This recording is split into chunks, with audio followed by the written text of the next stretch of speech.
భద్రాచలం దేవస్థానంలో అంగరంగ వైభవంగా ఈ నెల 27న జరిగే సీతారాముల కళ్యాణానికి సంబంధించి గోడ పత్రికలను, కరపత్రాలను శ్రీరామకోటి భక్త సమాజం సంస్థ ఆధ్వర్యంలో బుధవారం నాడు గజ్వేల్ ఏసీపీ నర్సింహులు ఆవిష్కరించారు.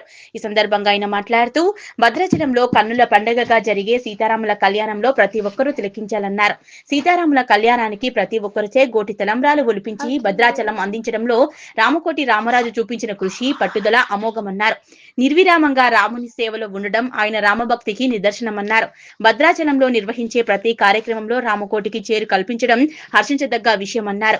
ప్రతి ఒక్కరూ ఆధ్యాత్మిక మార్గంలో నడవాలన్నారు. అప్పుడే లోకంలో శాంతి నెలకొంటుందన్నారు.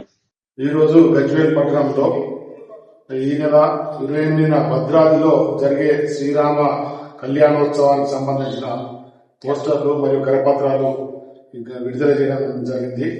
తర్వాత గజ్వేల్ పట్టణానికి చెందిన రామకోటి రామరాజు గారు ఇక్కడ ప్రాంతంలో అంతా గోటి తలంబ్రాలంతా కలెక్ట్ చేసి భద్రాచలం పంపించడం జరిగింది. మరియు కరపత్రాలు కూడా అందరికీ ఆహ్వాన పత్రాలు ఇవ్వడం జరుగుతూ ఉంది. మరియు వాళ్ళు నిరంతరం రామసేవలో ఉంటారు.